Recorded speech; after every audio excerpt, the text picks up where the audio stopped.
Dear viewers, Tempest একটি ষষ্ঠ প্রজন্মের যুদ্ধবিমান যা বর্তমানে যুক্তরাজ্য, ইতালি এবং জাপানের সহযোগিতায় গ্লোবাল কম্ব্যাট এয়ার প্রোগ্রামের অধীনে তৈরি হচ্ছে। এটি 2035 সালের মধ্যে রয়্যাল এয়ারফোর্স ইউরোফাইটার টাইফুনের স্থলাভিষিক্ত হবে বলে আশা করা হচ্ছে। টেম্পেস্টের ডিজাইন দীর্ঘ পরিসর এবং বড় পেলোড ধারণের সক্ষমতাকে প্রাধান্য দিয়েছে। ইউরোফাইটার টাইফুন এবং F-35 এর তুলনায় এর পরিসর অনেক বেশি হবে, আনুমানিক 1500 মাইল বা 2415 কিলোমিটার। এটি F-35 এর প্রায় দ্বিগুণ পেলোড বহন করতে সক্ষম হবে।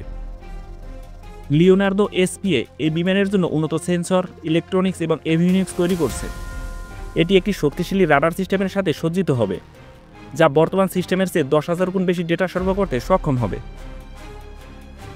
এটি একটি সংযুক্ত নেটওয়ার্কের মাধ্যমে আকাশ, সমুদ্র, স্থল এবং মহাকাশ জুড়ে সুরক্ষিত এবং নির্বিঘ্ন যোগাযোগের সাথে যুদ্ধক্ষেত্র পর্যবেক্ষণ করতে পারবে।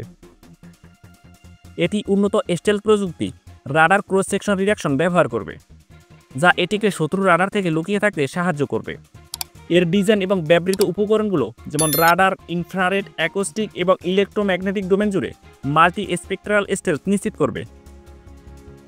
কৃত্রিম বুদ্ধিমত্তা AI পাইলটকে সিদ্ধান্ত গ্রহণ, হুমকি শনাক্তকরণ এবং মিশন পরিকল্পনায় সাহায্য করতে পারবে। টেম্পেস্ট মানবযুক্ত এবং ঐচ্ছিকভাবে মানববিহীন উভয় মোডেই অপারেট করতে পারবে। এটি সার্মিং প্রযুক্তি ব্যবহার করে ড্রোন নিয়ন্ত্রণ করতেও সক্ষম হবে। রোলস রয়েস এই বিমানের জন্য পাওয়ার এবং প্রোপালশন সিস্টেম তৈরি করছে।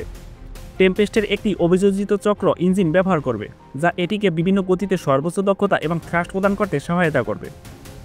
টেম্পেস্টের দুটি ইঞ্জিন থাকবে, যা টাইফুনের তুলনায় 10 গুণ বেশি বৈদ্যুতিক শক্তি উৎপাদন করতে সক্ষম। এই অতিরিক্ত বৈদ্যুতিক শক্তি এয়ারক্রাফটের উন্নত সেন্সর, AI চালিত সিস্টেম এবং ডিরেক্ট এনার্জি চালিত অস্ত্র চালাতে সহায়তা করবে। এর ইঞ্জিনে একটি ইন্টিগ্রেটেড ইলেকট্রিক্যাল স্টার্টার জেনারেটর থাকবে, যা ইঞ্জিনের কোরের ভিতরে স্থাপন করা হবে। এটি একটি প্রচলিত গিয়ারবক্সের প্রয়োজনীয়তা দূর করে এবং মহাকাশ সাশ্রয় করে। রাডার এবং ইনফ্রারেড স্বাক্ষর কমাতে ইঞ্জিন দুটিকে বিমানের অভ্যন্তরে স্থাপন করা হয়েছে, ফলে এর স্টেলথনেস কয়েকগুণ বেড়ে যাবে। একই সাথে ইঞ্জিনের তাপ ব্যবস্থা উন্নত করা হয়েছে, যা এয়ারক্রাফটের তাপীয় স্বাক্ষর অর্থাৎ থার্মাল সিগনেচার কমাতে সহায়তা করবে, ফলে এর স্টেল ক্ষমতা কয়েকগুণ বাড়বে। এবার দেখা যাক টেম্পেস্ট যুদ্ধবিমানটি কী কী আর্মামেন্ট ক্যারি করতে পারে সে সম্পর্কে একটু ধারণা নেওয়া যাক।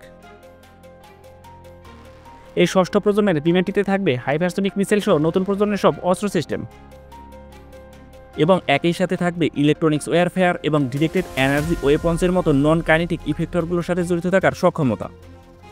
একই সাথে পাইলটের কাজের চাপ পরিমাপ এবং ক্লান্তি ও মানসিক চাপ শনাক্ত করার জন্য সেন্সর কন্ট্রোল এবং আই ট্র্যাকিং প্রযুক্তিও নিযুক্ত থাকবে।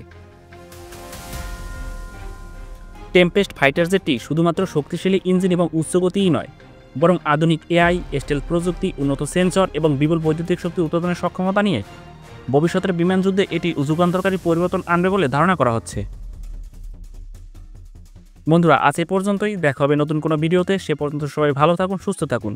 আর আপনারা যদি এরকম সামরিক বিশ্লেষণমূলক ভিডিও প্রতিনিয়ত পেতে চান, তাহলে আমাদের চ্যানেলটি সাবস্ক্রাইব করে পাশে থাকুন। ধন্যবাদ।